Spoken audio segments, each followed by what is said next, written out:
Donc, je vous remontre l'intérieur du crâne et les deux rochers qui sont donc les projections du temporal, de l'os temporal à l'intérieur du crâne. Je vous rappelle, H2O, mouvement circulaire qui permet de rentrer dans l'autre espace-temps, mémoire, et de ramener l'information en surface. Cet os qui a d'autres fonctions, notamment celle de gérer l'ADN, exactement le même mouvement pour cette fonction. Voilà. Dans le cas de mon ami, ces deux temporaux étaient bloqués. Donc en fait, une question de génétique pour lui, alors je fais court là-dessus, je ne peux pas dire plus, eh bien, le mécanisme a bugué, et à ce moment-là, les deux projections d'organes qui sont donc en lien avec les deux rochers, donc à droite le foie, à gauche le pancréas, se sont déréglés. À ce moment-là, vous avez perturbation du foie avec des conséquences que l'on sait vu l'importance du foie, et surtout à gauche le pancréas, avec la mauvaise gestion du sucre. Et à ce moment-là, vous avez tendance à glyquer, faire un sang glyqué et autres. Maintenant, il parle de cholestérol glyqué, c'est incroyable.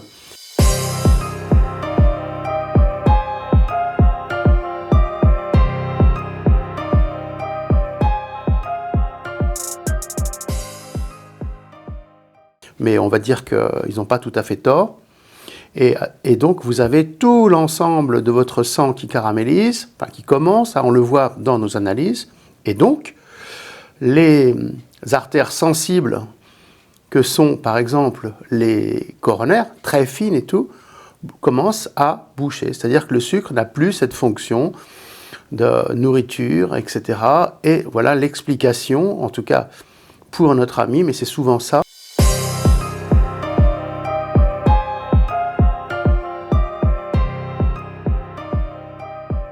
Donc, il faut absolument débugger ce mécanisme-là pour que la reconstruction de son corps, en accord maintenant avec le redémarrage du mouvement circulaire des temporaux, permette au plan architectural, puisque là ça va rentrer dans le plan architectural, vous voyez, ça va pénétrer, et à l'intérieur ça rentre dans un autre espace-temps, où il y a ici l'intermédiaire, l'interface du plan architectural du corps biotique et après du corps biologique.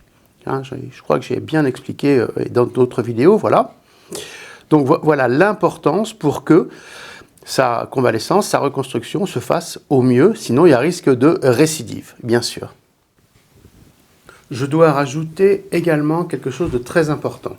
Donc nous avons vu ici les mouvements circulaires qui sont en connexion avec le plan architectural divin, sacré, dans l'autre dimension de l'espace-temps, voilà. Quand cela arrive, vous voyez, c'est tiré par le temporal à notre niveau ici, nous sommes dans l'hypophyse, la gestion des glandes, la première construction avant le système nerveux se fait par les glandes, alors notamment le pancréas, les reins, les gonades, etc. Donc ça c'est très important à savoir pour la bonne reconstruction.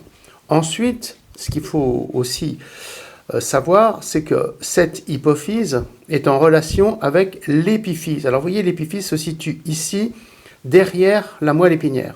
Et il y a un dialogue entre les deux. Un dialogue entre les deux.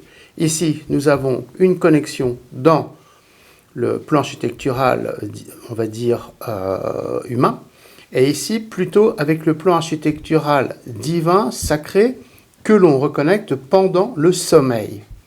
Et c'est pour cela que le sommeil réparateur est très important. Il faut que le sommeil soit réparateur. Et dans le cas de mon ami, il ne dormait plus. C'est-à-dire qu'il ressassait, la mort, j'ai failli mourir, l'opération, etc. Et donc, il se réveillait, etc. Il se réveillait la nuit, voilà. Et c'était très mauvais. Donc, on a débugué, enlevé, nettoyage qu'on fait en biopsychanalyse. On a nettoyé ici pour que l'épiphyse soit relâchée et qu'au moment du sommeil, eh bien, l'accès au plan architectural supérieur par l'intermédiaire de la glande pinéale puisse connecter avec l'hypophyse, refaire un dialogue vertueux globalement en 8, vous voyez, toujours un petit peu en lemniscate, et après, soit en connexion avec le plan des temporaux, H2O, mouvement de l'ADN, ADN-ARN, et voilà. Et voilà comment il va se reconstruire au mieux et normalement ne pas avoir de récidive. Maintenant, vous avez entendu que mon ami veut faire le pèlerinage de Compostelle. De notre point de vue, en technique vibratoire quantique, c'est tout simplement la recherche, donc inconsciente pour les pèlerins, mais pour nous la recherche de l'ADN, de la connexion avec l'ADN originel.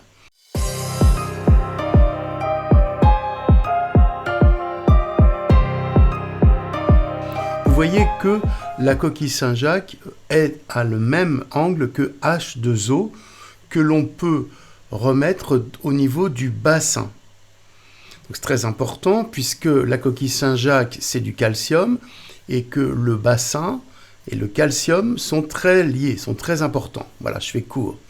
On a l'angle des iliaques, donc des branches iliaques, oui, qui font H2O. Les iliaques sont reconnectés aux temporaux. Donc vous voyez, on remonte aux temporaux avec l'angle H2O des rochers. Lorsque l'on marche, on a un mouvement en 8 du bassin et des rochers. Ce mouvement-là, quand il est synchronisé, nous reconnecte avec le mouvement originel qui nous a créés. On sait que à la genèse de la vie, pour créer l'ADN, il faut qu'il y ait une hydratation et déshydratation. Donc vous voyez, déjà à l'époque, avant que l'ADN soit créé, donc on est au niveau de la soupe primitive, mais qui était le ferment, le creuset de force ultra-terrestre, force de vie, qui avait choisi probablement la Terre pour s'incarner et nous donner naissance. Donc ça fait bien longtemps. Nous avons toujours ça dans le corps. Toujours, toujours. Et cela nous anime à notre insu, mais surtout, cela doit être préservé et réanimé. Donc là, nous, on l'a réanimé avec la technique, avec les mains, avec technique vibratoire quantique, médecine vibratoire quantique. Mais le pèlerinage donne probablement, enfin, est censé donner les mêmes effets avec la marche, la méditation, et voilà ce qui est important de dire.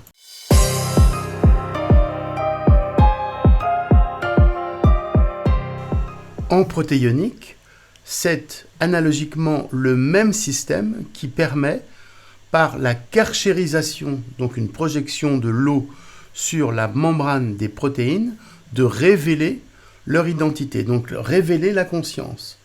Donc nous sommes dans la dynamique où l'eau permet de révéler la conscience. Donc l'eau est à la fois la mémoire, un support de mémoire, mais à la fois le support de la conscience et la possibilité de révéler la conscience bloquée dans les protéines.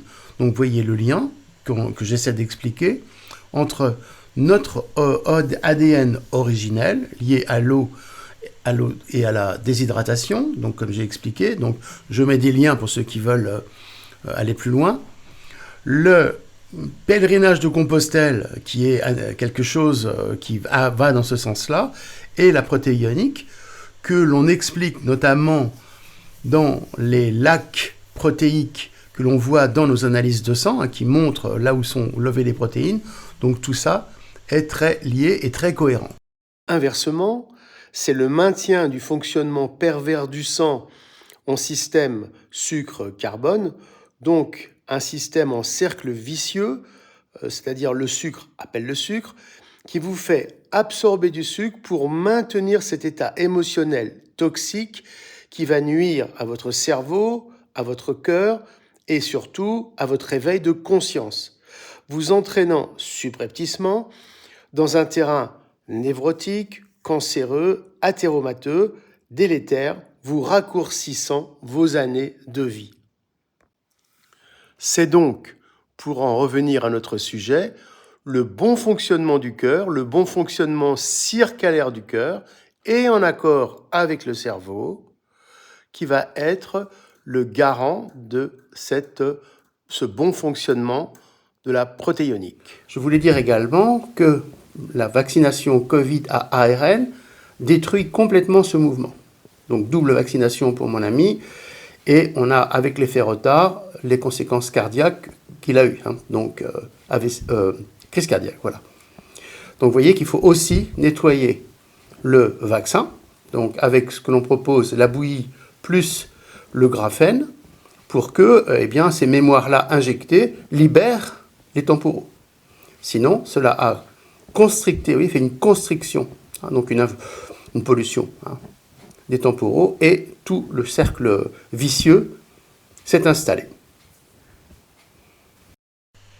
Maintenant, je vais encore aller plus loin pour cette explication de cette médecine vibratoire quantique, donc qui se base sur l'origine de l'homme, l'origine de notre construction, qui est, de ce que je découvre, de ce qui m'est donné de découvrir et de vous transmettre, mais totalement atypique, voire assez folle, assez dingue. Donc nous avons un cœur qui est en fait un dédoublement du cerveau. Regardez avec cette animation que le cœur peut se dérouler et reprendre la place du cerveau.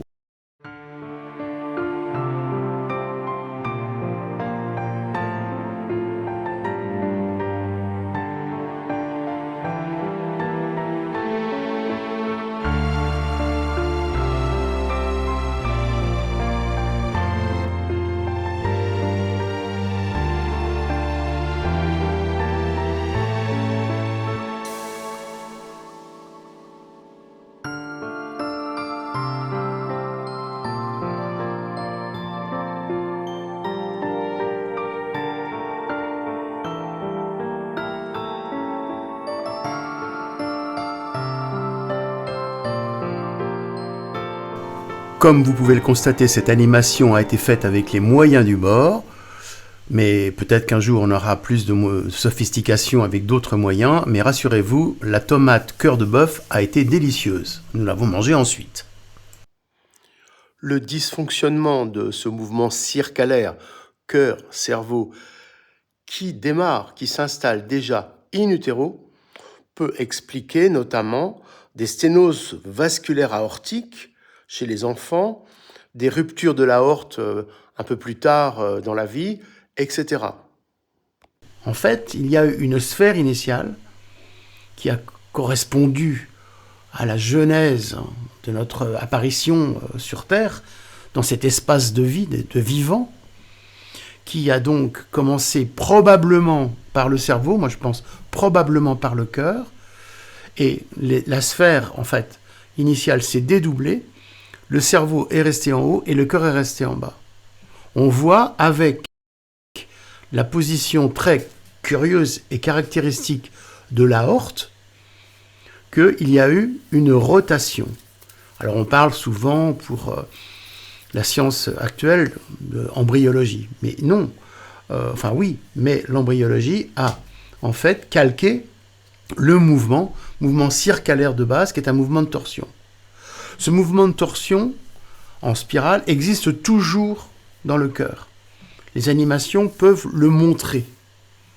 Donc je vous mets quelques animations. Ce mouvement-là, quand on le poulpe, quand on rentre dans ce mouvement-là avec les mains, il doit être actif. Alors pour mon ami, curieusement, il était actif. C'est-à-dire qu'il avait quand même eu un petit sursaut de connexion, on va dire. Mais souvent, ce mouvement-là n'est pas actif. Par exemple, dans les dépressions, c'est le cœur qui s'est effondré sur le diaphragme. Le cœur n'a plus de mouvement circalaire, donc on a des problèmes de tempérament, des problèmes d'énergie, des problèmes de plein de choses. Le cœur s'est effondré, peut-être avec une peine de cœur, etc., peut-être avec un problème de base. Et en remettant le mouvement du cœur, en le détachant du diaphragme, avec un travail sur la respiration, on remet la joie dans le corps, et donc dans le cœur. Le cœur, c'est la joie. D'ailleurs, la photo le montre bien. Très curieusement, quand on a un problème, on se met les mains sur la tête, on se prend la tête avec les mains. Inconsciemment, le corps essaie de poulper, donc finalement de faire de l'ostéobiotique, notre manœuvre, pour ramener le sang au cerveau. Le problème, c'est que le cœur n'a pas été lui-même normalisé. Instinctivement, on a les bons gestes, vous voyez, qui ont peut-être été perdus. Voilà ce que je réexplique. D'ailleurs, on voit bien que si le cœur est effondré, le sang aura du mal à être amené au cerveau. Le cerveau sera moins bien vascularisé. Donc, il y aura plutôt tendance à sous-oxygénation, dépression. Une précision, si vous faites un scanner, le cœur a la même place.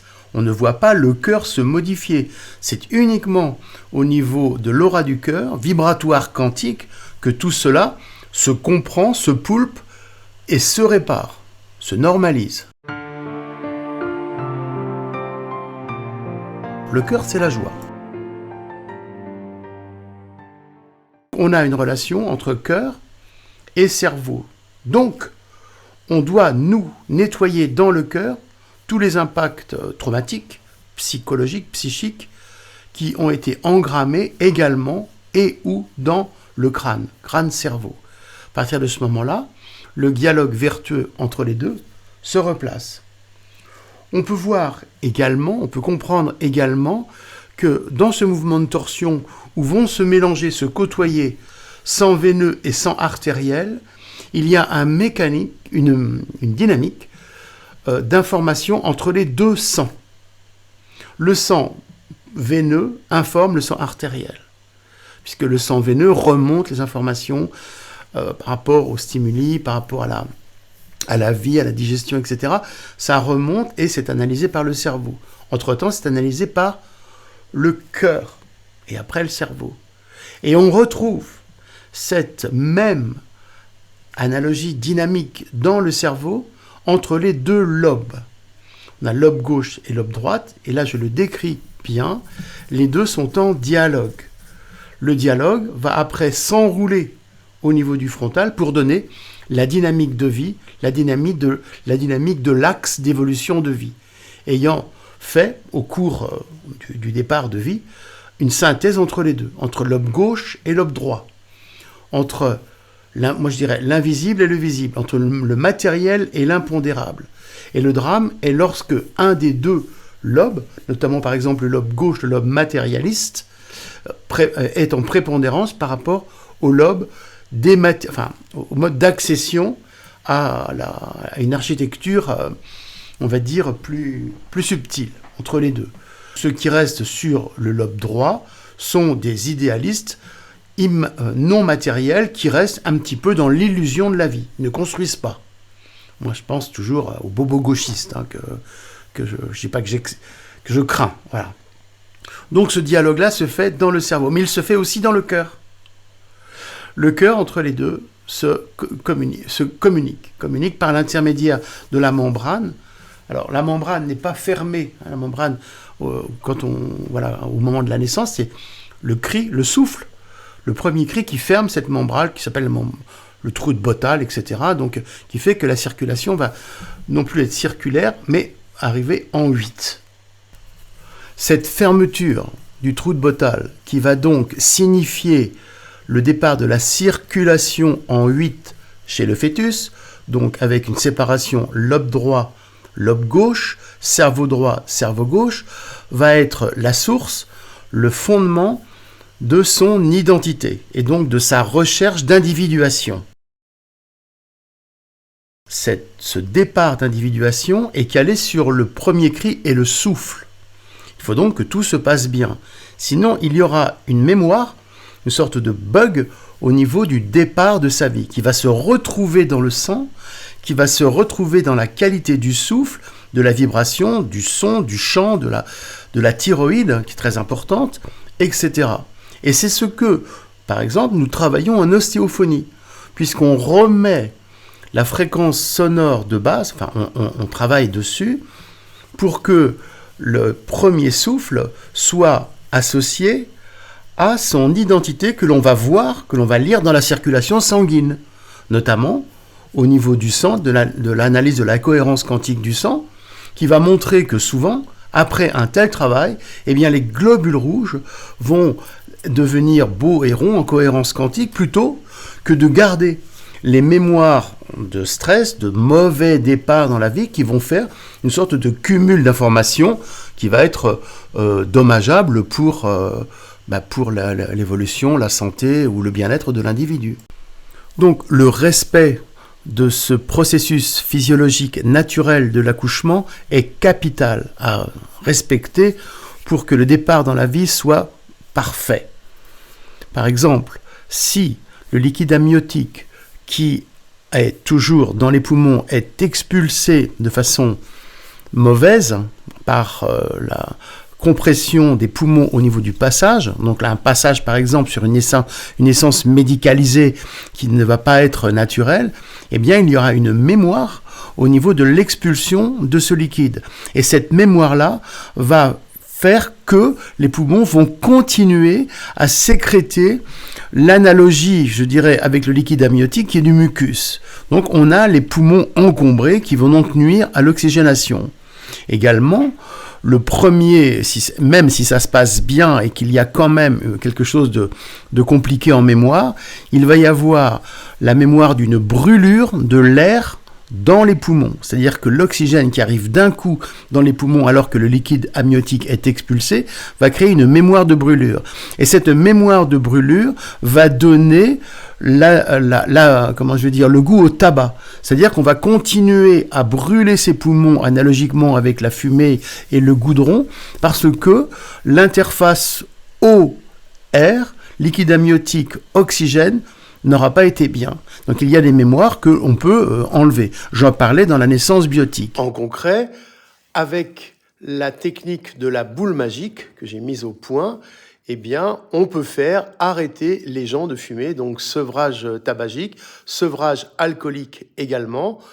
En 2 mots, boule magique correspond à la pulsation originelle et le conflit engendré par des problèmes de naissance, etc., qui vont nous faire une rupture avec cette pulsation originelle, avec l'énergie source, eh bien, s'en trouve apaisé et à ce moment-là, l'organisme n'a plus besoin d'addiction pour continuer à fonctionner. Cela sera enseigné plus tard dans les séminaires. Également, pour que la circulation se passe et que le déclenchement du mécanisme des poumons soit relâché, parce que les poumons sont comprimés, il faut les relâcher, c'est la compression des pariétaux, c'est-à-dire des os du crâne, qui est le moteur de cela. Alors imaginez que si vous avez une naissance chimiquée avec de l'ocytocine qui a fait que les contractions de votre utérus sont complètement anarchiques, évidemment, le poumon ne pourra pas se déplier normalement. Il y aura un problème au niveau de l'oxygénation, que l'on retrouve toujours des années et des années après, si ce n'est pas nettoyé. J'en parlais aussi dans la naissance biotique. D'où, vous voyez, la folie des naissances médicalisées. Et puis les drames, les problèmes que vous avez après avec vos enfants et les adolescents, eh ben oui, si le cerveau est mal oxygéné parce qu'il y a des mémoires, des bugs au niveau de l'interface eau-air, n'oublions pas que lorsque vous respirez, l'oxygène doit passer un mucus qui tapisse les alvéoles pulmonaires. Donc si ces mucus-là sont buggés, comme je vous ai expliqué, l'oxygénation va mal se faire. Donc le cerveau mal oxygéné ne va pas pouvoir donner tout son potentiel. Et Dieu sait si c'est compliqué. Vous avez le cerveau droit, le cerveau gauche, les informations, tout doit être alchimisé pour faire sa propre mouture et sa propre identification. Donc là, l'adolescent va être perdu, voire va avoir envie évidemment de se droguer ou alors devenir un objet social. C'est-à-dire qu'il va faire sa vie par une interface sociale. Les réseaux sociaux, il va être connecté, plutôt que de se connecter à lui-même, il va se connecter aux autres. Et voilà, le drame des adolescents que l'on voit, que vous devez subir sûrement, est expliqué par le mécanisme de l'oxygénation du cœur, de la circulation de la naissance.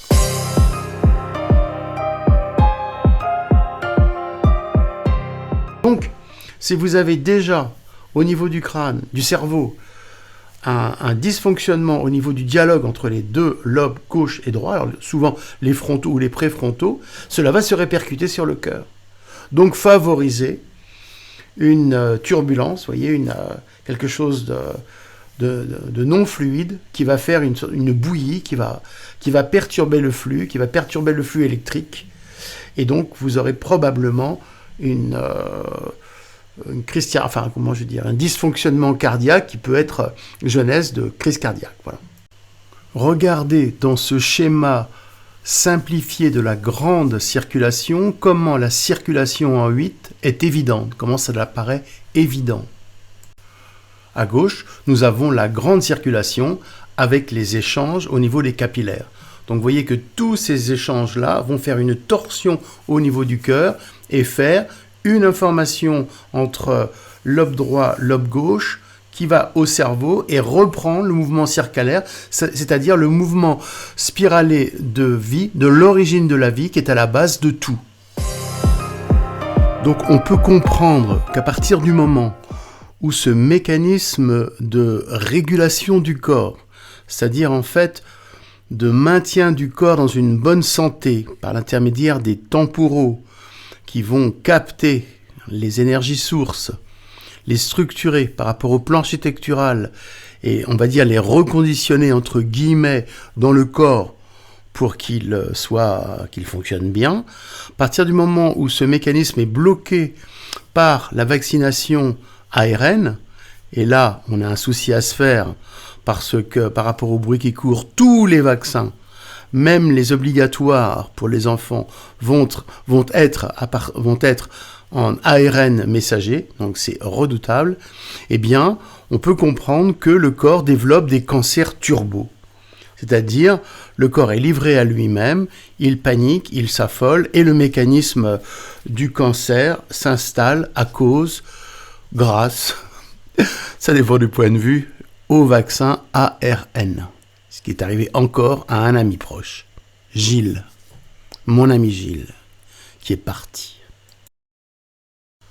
En pratique, maintenant, vous comprendrez que mes forces étant limitées, vu mon âge, je ne suis que très réservé pour prendre des nouvelles personnes, surtout si elles ont eu des accidents de vie, car tout est à reconstruire. Mais nous avons Nolwenn qui a été initié à ce mécanisme de poulpage pour réactiver le CVQ, donc médusa et oiseau, condition essentielle pour commencer à pouvoir rentrer dans cet espace-temps de reconstruction. Nolwenn qui peut tout à fait commencer déjà à percevoir avec ses mains l'état de votre cerveau vibratoire quantique, donc pulsation, mouvement oiseau, enfin médusa oiseau, et pouvoir le réactiver. Elle a ce don que j'ai initié, je l'ai fait, je l'ai pris sous mon aile quelque part.